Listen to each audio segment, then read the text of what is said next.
What's up, Coach Snacks? Today we're going to look at one of my personal favorites, the deadlift. We're going to talk about the importance of doing deadlifts and some of the benefits behind that. And then we're going to go over a demonstration with both a kettlebell and then look at it with the barbell. So we're talking deadlifts being an important exercise because either in the weight room or the gym or in real life, you're going to need a good pattern in order to pick things up off the floor and not hurt yourself. So it would be a good idea to go ahead and practice this move and add strength on top of this move so that when the situation comes up in real life, you have already developed a good idea of what you're gonna do and you don't bend over, go to pick up a couch and injure yourself.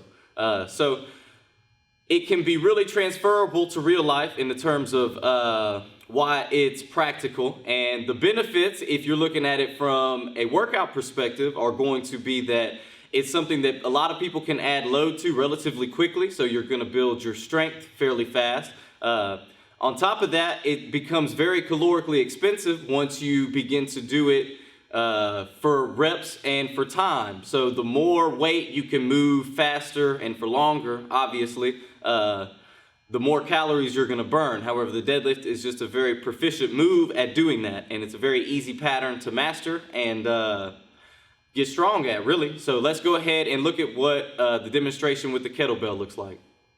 I chose to start this deadlift demonstration off with a kettlebell because if you haven't performed a deadlift before, or if you happen to have heavier kettlebells, it makes for a nice choice to practice and learn, or just to if you want to do it for reps, then a kettlebell is a good choice there as well. So when we're talking setting up for a deadlift, if we have a kettlebell, we're going to go ahead and let it sit in basically the middle of our feet. Starting from here, we're going to look at screwing our feet down. It almost produces like a tightness in the hips. That's what we're looking for. So we're kind of screwed into the ground. My hips are tight. My butt is going to go ahead and tighten up. I'm going to get tight in the stomach, not sucked in, but more of a braced and strong stomach. And at the top, I want to just be relaxed, all right? So that's our setup from the top. I'm going to go ahead and move to the side just because this makes it easier to see our movement. Going through the setup again, I'm pushed out at the feet. My hips are tight. My stomach is strong. And I'm relaxed. So from here, I'm going to go ahead and think about squeezing popsicle sticks in my armpits. That's going to kind of turn on my lats, muscles running down the side of our back. Notice how my first move here is going to be sitting back. Just like so. So the good way to think about this is a vertical shin. We want to keep pretty much a vertical shin throughout the entire move, especially if you can. Sometimes mobility-wise and just like hamstring flexibility, etc., you may not be able to, but in that case, we'll just raise up where you're going to, which we'll touch on later in the video. But so anyways, we have our kettlebell here. We're set up. I'm at the top. I'm hinging back. My hands are going to find the kettlebell. From here, it's a very important note that we don't just want to loosely grab and stand up. I'm in tight. I'm going to go ahead and make sure those popsicle sticks are squeezed. There's tension in my hips and my hamstrings. And I'm going to stand up tall. My glutes, my butt are squeezed hard. They're producing this forward pop at the top. They're keeping me locked out. My stomach is strong. From the top, we're just going to reverse the movement. My butt is still tight. My stomach is still tight. My feet are still forced out.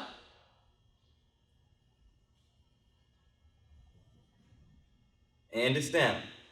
So you'll notice, we can see from the side here, that our kettlebell should follow a straight path. This will also translate directly to the barbell. For most lifts, we're really looking for a vertical bar path. So it's an easy way to remember with our kettlebell. Once I'm down into good position, I'm in tight. I'm coming up. And down the same line, I'm dropping down. I'm getting in tight, coming up, and I'm dropping down. So also, another thing important to note here that will transfer both from the kettlebell to the barbell, to other exercises, etc.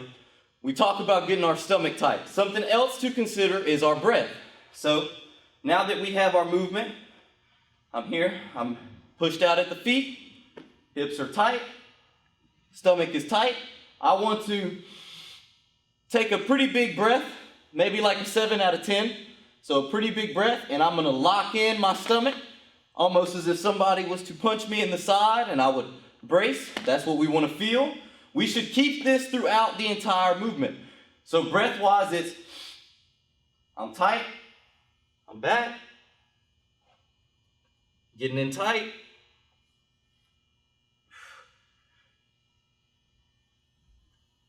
and I'm down. So at the top, we can let out a little bit. We don't want to just and relax all the way. Maybe just a short, just a nice short breath in the chest. Stay tall, stay strong.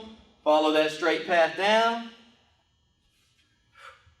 And that's it. So that's with the kettlebell. Let's go ahead and see what that looks like with our barbell. The deadlift with the barbell is going to be very similar to a deadlift with a kettlebell. So let's go ahead and look at that. We want to approach the bar, make sure we get in the middle, make sure you're lined up in the middle as far as left and right. Stance-wise, we're looking at probably standing where you feel most comfortable, either jumping or running or more, basically think a more narrow stance than something like a squat. So we're gonna go ahead and take our stance here. We're trying to keep our feet as straight as we can keep them. Some people will need to kind of turn them out slightly to open up some range of motion, but as straight as we can keep them. As far as how far underneath the bar, we don't want it as close to the shins as possible, but maybe an inch or two off.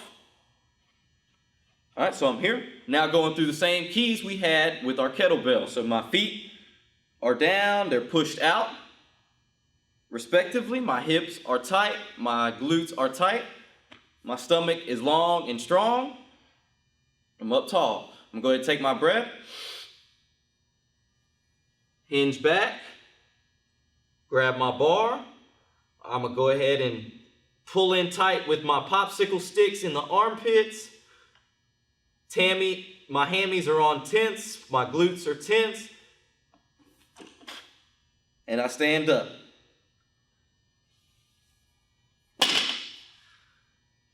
One of the more important notes about our setup and takeoff for a deadlift is that moment where we're gonna get tight.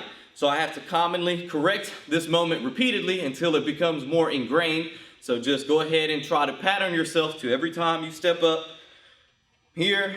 I'll go ahead through my setup the same way. Pushed out, tight, stomach strong, good breath. I'm a pattern hinge back, grab my bar. From here, this moment right here, we're pulled in tight with our lats, so those popsicle sticks are pulled in hard. We almost want to become one with the bar, if you would. Tension in my hamstrings, and all the way up. Back down. So just to see that from the side, walking underneath, my feet are cut in half. Hips are tight, feet pushed out, strong up top.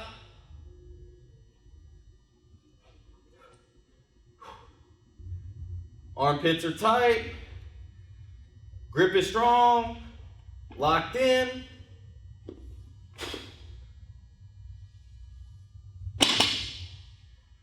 When we're taking off, there should be a moment where you don't hear the clink. So I'll know if I just take off, back down, take off, back down. We hear that clink in the bar. we want to get tight to where we take that clink out of the bar. So I'm in tight, boom, pushed out, down. I'm locking in, I'm taking that slack out of the bar, and I'm lifting up. Back down. My head, let's notice that my head is not looked up at the ceiling. I'm about 6 feet ahead. I'm gonna try to stay in line with my torso throughout. Load in, tight. Now lift up. The way down, as you progress and the weight gets heavy, you may just drop it on the way down. You may not be as concerned, but for the most part, let's always make sure that we're pulled in tight with our lats, popsicle sticks. I'm pulled in tight to my hips. I'm gonna hinge back. Let it slide down my thighs, past my knees, and down. So doing that keeps the stress loaded on our hips and our legs and our stomach, and it keeps it off of our back from just dropping it like that. Another thing to note is what grip style you may choose. So I guess to look at that again from the front.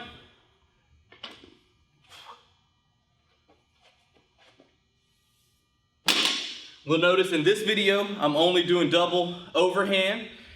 So I like to go ahead and get some grip work via the double overhand grip throughout most of my routine. However, once I get heavier in my workouts, I go ahead and flip to a mixed grip. So my left hand is upside down. My right hand is normal.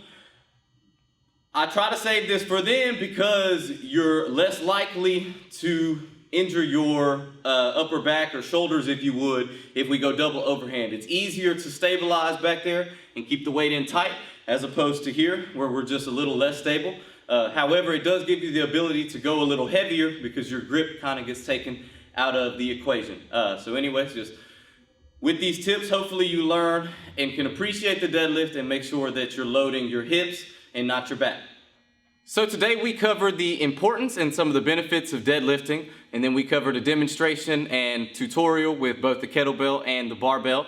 I referenced earlier that when we're talking about scaling a deadlift, maybe you don't have the range of motion to go all the way to the ground. That's okay. It's perfectly fine to pull to from where you feel best. So find that range of motion until your back tucks under or you feel like you lose that tightness and you lose form. Find that spot, work at that spot, and then progress from there. So it's perfectly fine to start where you're at and work at adding weight there as you work to move lower to the ground and increase that range of motion. So hopefully with the help of this video, your deadlifts will kick ass and take names. Thanks for watching the video. Hit like and subscribe. Check us out on Facebook and Instagram. If you haven't, hit up the website csworkout.com for a personal touch on online training.